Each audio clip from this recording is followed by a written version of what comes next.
Hello student. पिछले lecture में हम लोग डिस्कस कर रहे थे the basic requirement of physical optics, जिसमें 3 टॉपिक्स को कवर किया गया था। उस 4th रिक्वायरमेंट का डिस्कस करेंगे, जिसका नाम होगा कोहेरेंट सोर्सेज और कोहेरेंट लाइट वेव्स। तो इस रिक्वायरमेंट को पूरा करेंगे हम लोग इस वीडियो में कि कोहेरेंट सोर्सेज क्या हैं, कोहेरेंट सोर्स क्यों लेते हैं, और coherent source he physical properties of light just like interference diffraction को फुलफिल करती है। तो कोहेरेंट सोर्सेज क्या होगा, कैसे प्रोड्यूस किया जाएगा और कैसे ऑप्टिकल फेनामेना को सॉल्व करने में हेल्प करेगा, यही डिस्कशन करते हैं हम लोग। देखिए,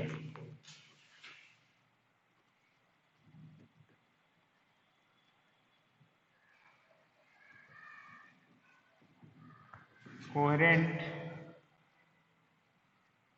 sources of light, coherent sources of light. तो कोहेरेंस का मीनिंग होता है साथ साथ चलना, कदम से कदम मिलाकर चलना, या किसी का एक कदम आगे है और कोई एक कदम पीछे है, तो हर समय वो एक कदम आगे रहे और एक कदम पीछे रहे, यानी कांस्टेंसी, कुछ न कुछ इसमें कांस्टेंट होगा। तो वह कांस्टेंट टर्म क्या होगा, इसी का डिस्कशन करते हैं हम लोग कोहेरेंट सोर्सेज को एक्सप्लेन करने में। तो देखिए, कोहेरेंट सोर्स का मीनिंग होता है the definite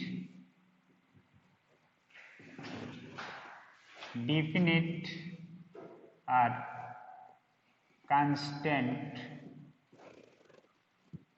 phase relationship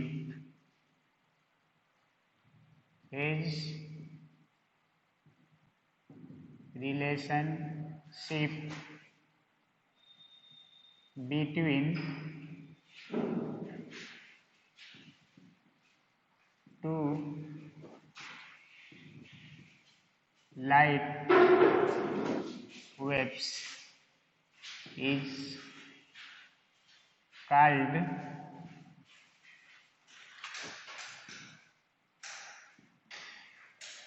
coherent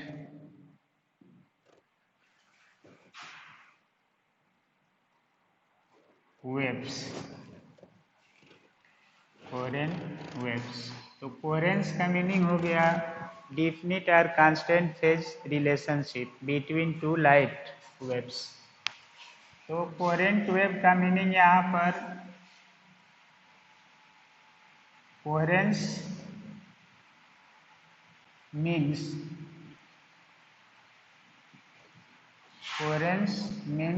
जो होता है, जैसे फेज, तो फ्रीक्वेंसी, वेवलेंथ और फेज डिफरेंस, ये सब टर्म होना चाहिए कांस्टेंट। तो ये सभी टर्म मिलना चाहिए कांस्टेंट। तो जिस वेव सिस्टम में 2 वेव अगर ट्रेवल करती है सेम डायरेक्शन में, तो कोहेरेंस का मीनिंग होगा कि उनका frequency, wavelength and phase difference constant बना रहे, कोई फेज ब्रेक ना हो। तो यहाँ पर जैसे फेज डिफरेंस पढ़े थे हम लोग और पाथ डिफरेंस, तो लाइट वेव में phase difference 2π/λ into path difference, ये कांस्टेंट रहना चाहिए, या phase difference equal to 2π/t into delta T. Time difference में रिलेशन था, तो ये होगा 2πf delta T equal to constant. तो फ्रीक्वेंसी है, वेवलेंथ है, लाइट की प्रॉपर्टीज है, ये तो पाथ डिफरेंस, टाइम डिफरेंस है, ये हम लोग अपने एक्सपेरिमेंट के हिसाब से ले सकते हैं। लेकिन ये जो टर्म है लैम्डा और एफ, ये लाइट की नेचुरल प्रॉपर्टी है, इसको हम चेंज नहीं कर सकते हैं। तो जब टू लाइट वेव का वेवलेंथ या फ्रीक्वेंसी या फेज डिफरेंस कांस्टेंट बना रहे, तो उसी कांस्टेंट फेज रिलेशनशिप से वो चलती रहेगी मीडियम में, तब तक कोहेरेंट लाइट वेव बनी रहेगी। तो इस मेथड को फुलफिल करने के लिए एक कंडीशन है कि two independent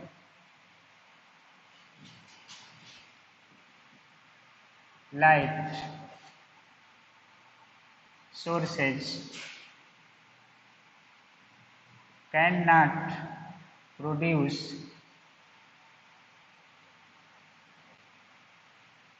coherent waves। coherent waves को शो नहीं करेगी because its frequency, wavelength and phase difference cannot remains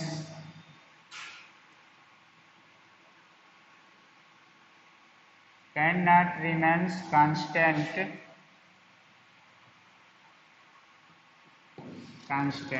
तो इसका मीनिंग है कि टू लाइट वेव्स है, जैसे एक वेव जा रही है अपनी वेव फ्रीक्वेंसी से ऐसे, और कोई लाइट वेव है जिसका फ्रीक्वेंसी लो है, ऐसे चल रही है। तो इन दोनों का फ्रीक्वेंसी, तो इस दोनों वेव का मान लीजिए एक सोर्स S1 है, S2 है, ये इंडिपेंडेंट सोर्स है, independent source.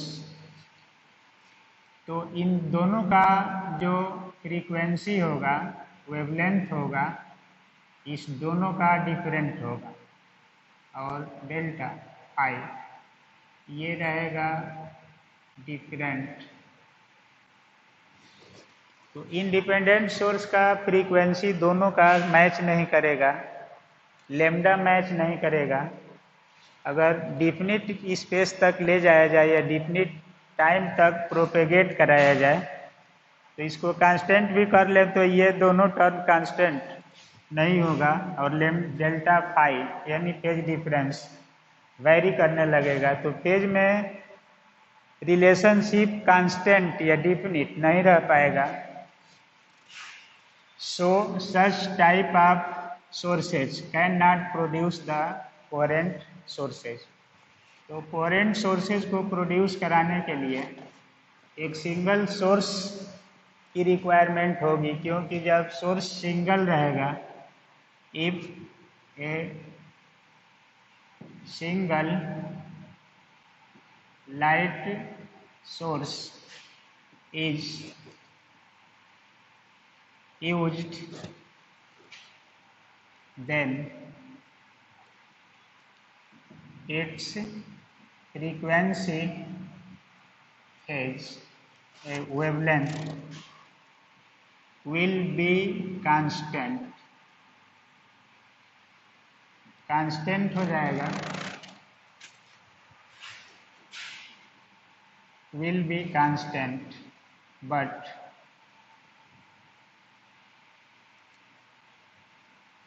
single wave cannot provide या cannot coherent नहीं हो सकती है, कि क्योंकि कोहेरेंट होने के लिए कितना वेव चाहिए, कम से कम दो, और दोनों साथ साथ चलना चाहिए।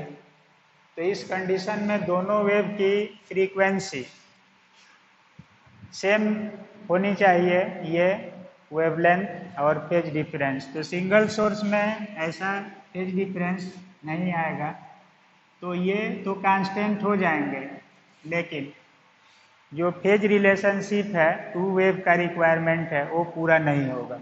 तो सिंगल सोर्स भी कोहेरेंट नहीं हो पाएगा और टू इंडिपेंडेंट सोर्स भी कोहेरेंट नहीं हो पाएगा। तो अब है कि कोहेरेंट सोर्स को कैसे प्रोड्यूस किया जाए। तो but single wave can not coherent because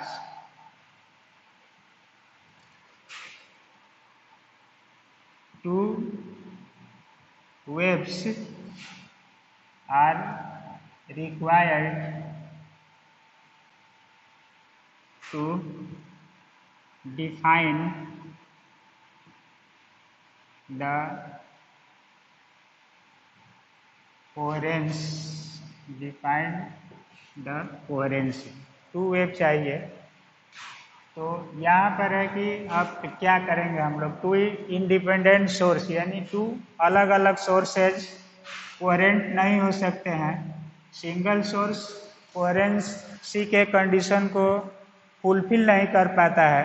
तो अब क्या करें कि इस कंडीशन को सेटिस्फाई करा लिया जाए। तो इसके लिए एक कंडीशन है कि method to produce the coherent sources, और उस मेथड में क्या लेंगे, तो उस मेथड में ये होगा कि एक सिंगल लाइट सोर्स को अगर टू सोर्स में कन्वर्ट कर दिया जाए तो सिंगल ओरिजिन होगा लाइट सोर्स का, तो इसका वेवलेंथ फ्रीक्वेंसी कांस्टेंट हो जाएगी और किसी न किसी मेथड से इसको टू पार्ट में डिवाइड कर दिया जाए, हाइगेंस की सेकेंडरी वेवलेट्स थियरी यूज किया जाए, तो इस टू वेव के सोर्स के रूप में ये दोनों मिल जाएगी। तो सिंगल सोर्स होगा और इससे जो टू सोर्स कन्वर्ट होंगे सेकेंडरी वेवलेट्स यानी हाइगेंस का सेकेंडरी वेवलेट्स थियरी यूज कर दिया जाए, तो ये लेमडा एफ कांस्टेंट हो जाएगा और उस कंडीशन में इनका स्क्रीन पर सुपरपोजिशन कराया जाए तो इनका पाथ डिफरेंस जो होगा डेल्टा एक्स सेम मिलने लगेगा और ये सेम हो जाएगा। जब ये तीनों कंडीशन सेम हो जाएगी तो डेल्टा एक्स लेमडा कांस्टेंट हो जाए तो फाई कांस्टेंट मिल जाएगा। कांस्टेंट फेज रिलेशनशिप की कंडीशन लागू हो जाएगी। अगर एफ है फ्रीक्वेंसी है, इसको भी कांस्टेंट कर दिया जाए, दोनों वेव की फ्रीक्वेंसी कांस्टेंट रहेगी क्योंकि इनका ओरिजिन एक ही है, एक सोर्स की वेव एक ही फ्रीक्वेंसी से निकलेगी, तो दोनों की फ्रीक्वेंसी सेम कर दिया जाए और डिफिनिट टाइम इंटरवल तक इसको प्रोपोगेट करा दिया जाए, तो इस कंडीशन में फेज डिफरेंस कांस्टेंट हो जाएगा और दोनों वेव कोहेरेंट वेव बन जाएगी। तो इस कंडीशन के लिए है यहाँ पर now we discuss the method to produce the coherent sources. तो मेथड हम लोग डिस्कस करेंगे कोहेरेंट सोर्स की कौन कौन सी मेथड है और कोहेरेंट सोर्सेज कैसे प्रोड्यूस करती है। तो इसमें है कि there are two methods, there are two methods. Two methods में फर्स्ट मेथड होगा division of wave front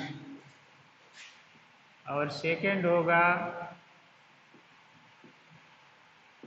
division of amplitude. Division of wave front first method, second method division of amplitude. तो wave में दो characteristics पाया जाता है, एक wave front और एक एम्पलीट्यूड। तो वेव का वेव फ्रंट, तो जिसको तरंगाग्र कहते हैं, और ये एम्पलीट्यूड है, तो ये दोनों टर्म्स की सहायता लेकर के सिंगल सोर्स को दो पार्ट में डिवाइड करते हैं और कोहेरेंट सोर्सेज फाइंड करते हैं। तो फर्स्ट मेथड का कैरेक्टरिस्टिक्स क्या होगा, थोड़ा टाइम देखिए, पक गए। Division of amplitude, division of wave front, जो टू मेथड्स हैं, इस मेथड में हम लोग एक्सप्लेन करेंगे। First division of wave front, तो इसमें डिवीजन ऑफ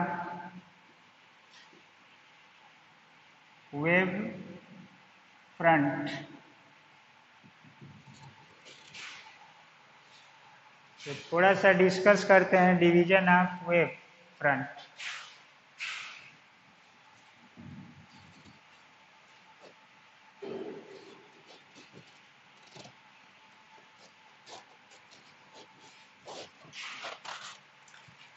अब देखिए, वेव फ्रंट पिछली कक्षाओं में हम लोग पढ़े हैं। वेव फ्रंट क्या है, कैसे है, ये यहाँ पर डिस्कशन नहीं करेंगे हम लोग।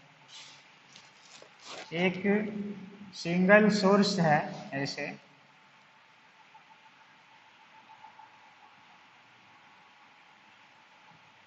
तो यहाँ से लाइट निकलेगी, पॉइंट सोर्स है। इस पॉइंट सोर्स से स्फेरिकल वेव फ्रंट निकलता है इस तरह से। तो इस स्फेरिकल वेव फ्रंट को सिंगल सोर्स से डबल सोर्स में कन्वर्ट करना है इसे।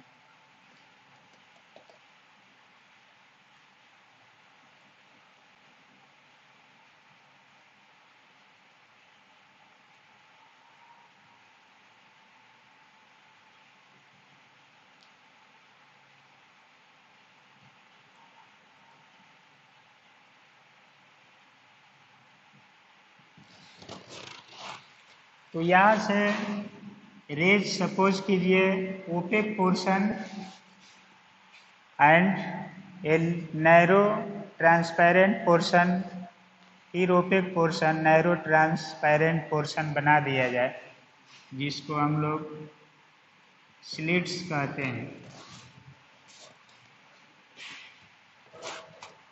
स्लिट्स कहते हैं, और इसके आगे एक स्क्रीन ऐसे रख दिया जाए। सपोज कीजिए ये स्क्रीन है, इसको हम लोग स्क्रीन स्लिट्स, और ये सिंगल सोर्स, सिंगल सोर्स, जिसे लेजर लाइट को छोड़कर बाकी सभी लाइट इनकोहेरेंट होती है। लेजर लाइट ही केवल कोहेरेंट होती है सिंगल सोर्स के रूप में। तो अगर लेजर लाइट नहीं है, सिंपल लाइट को कोहेरेंट लाइट बनाना है, तो किसी न किसी मेथड का यूज किया जाता है। तो कोहेरेंट लाइट को प्रोड्यूस करने के लिए जो हम लोगों के साइंटिफिक थॉट्स हैं, एक्सपेरिमेंट्स हैं, डिवाइसेज है, वो दो तरह की है। Division of wave front, division of amplitude, दोनों का यूज करते हैं फिजिकल ऑप्टिक्स को समझने में। आप देखिए, ये स्लिट मान लीजिए S1 है, कोई भी ट्रांसपेरेंट पार्ट, और ये S2, और ये सोर्स S। तो यहाँ से अगर सपोज कीजिए दो रेज जाती है ऐसे, यहाँ पर इस स्लिट पर जा रही है, ये टू वेव्स, तो यहाँ तक ये वेव जो जा रही है, ये सिंगल सोर्स से निकली है, तो इनका सिंगल वेव फ्रंट होगा स्फेरिकल। इसको पूरा करें तो ऐसे वेव फ्रंट मिलेगा। अब इस वेव फ्रंट को यहाँ पर हम लोग ले जाते हैं ये स्लिट पर, तो वेव ऐसे जा रही है, और वेव के फ्रंट स्फेरिकल जो सरफेस है ये, तो ये सरफेस पर ये नॉर्मली जाती है और यहाँ पर पहुँचेगी तो Huygens secondary wave plate theory से लाइट अगर किसी नैरो होल से, ऑब्स्टेकल से, अपेर्चर से टकराती है तो कई पार्ट में बट जाती है और ये सेकेंडरी वेवलेट्स होते हैं। तो यहाँ से कई सोर्सेज निकलते हैं। सपोज कीजिए इसमें से एक रेज ऐसे जा रही है यहाँ पर, इस पॉइंट पर जा रही है और दूसरी वेव यहाँ से निकल रही है, ऐसे जा रही है। यहाँ से कई रेज निकलेगी यहाँ पर, तो इसका वेव फ्रंट अब अलग होगा, ये सोर्स के रूप में वर्क करेगा, सेकेंडरी सोर्स, तो इसका वेव फ्रंट अलग होगा और इसका वेव फ्रंट अलग होगा। इसे दोनों इंटरसेक्ट करेगा कहीं ना कहीं एक दूसरे को। तो यहाँ पर सिंगल वेव फ्रंट है, सिंगल वेव फ्रंट, और यहाँ पर जा करके टू वेव फ्रंट्स में डिवाइड हो गया है। फर्स्ट मान लीजिए वेव फ्रंट है, सेकेंड है, इसी तरह से एक रेज नीचे आती तो उसका वेव फ्रंट होता। तो यहाँ पर जितनी वेव जाएगी सोर्स से उसका एक वेव फ्रंट होगा और इसका वेव फ्रंट होगा। तो यहाँ पर टू सोर्सेज क्रिएट हो गया। अब टू सोर्सेज जो क्रिएट होगा तो इस सोर्स की फ्रीक्वेंसी, अगर सपोज कीजिए सोडियम लाइट है तो सोडियम लाइट की फ्रीक्वेंसी सेम होगी, वेवलेंथ सेम होगा, और उस कंडीशन में सोडियम लाइट भी प्योर मोनोक्रोमैटिक नहीं होती है, थोड़ा सा वेवलेंथ डिफरेंस आता है लेकिन उसको मान लिया जाता है कि कांस्टेंट। तो ये अप्रॉक्सीमेट कोहेरेंट हो जाती है, लेकिन अगर डबल लाइट में कन्वर्ट करते हैं तब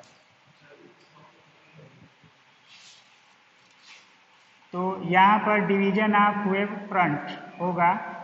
तो इस कंडीशन में ए लाइट सोर्स का लेम्डा कांस्टेंट होंगे और जो S1 से P होगा, ये S1 से P, तो ये दोनों कांस्टेंट रहेंगे और S1 से P, S2 से P की जो डिस्टेंस होगी फिक्स हो जाएगी। जब तक इस स्क्रीन को इधर उधर नहीं करते हैं फिक्स हो जाएगी। तो इनका जो पाथ डिफरेंस होगा ये, इस पर नॉर्मली इंटरसेक्ट करा कर निकाला जाए, डेल्टा एक्स, ये डेल्टा एक्स, तो ये होगा S2P minus S1P equal to constant.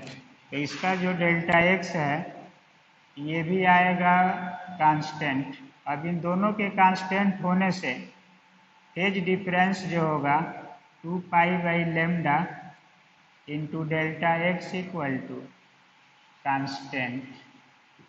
तो फेज डिफरेंस कांस्टेंट हो जाएगा, कांस्टेंट फेज रिलेशनशिप मिल जाएगा इसमें, और ये दोनों कोहेरेंट सोर्स बन जाएंगे। तो इसको हम लोग कहते हैं डिवीजन ऑफ वेव फ्रंट।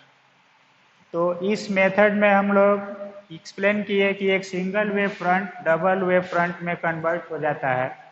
तो ये डिस्टेंस फिक्स हो जाएगी, स्क्रीन को फिक्स कर देने से ये भी फिक्स हो जाएगी, दोनों के बीच का पाथ डिफरेंस फिक्स हो जाएगा और ये टर्म कांस्टेंट हो जाएगा। तो कांस्टेंट फेज रिलेशनशिप इसमें एग्जिस्ट कर जाएगा और ये दोनों सोर्स कोहेरेंट सोर्स बन जाएंगे। अब इनके द्वारा हम लोग कोई प्रॉपर्टी फाइंड कर सकते हैं।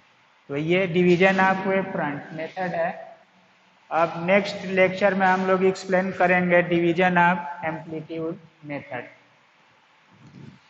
तो ये division of wave front wave amplitude को कैसे डिवाइड करते हैं ये कंसेप्ट प्रोड्यूस करता है कोहेरेंट सोर्सेज। तो इस वीडियो में इतना ही। नेक्स्ट वीडियो में हम लोग एक्सप्लेन करते हैं division of amplitude. Okay, thank you.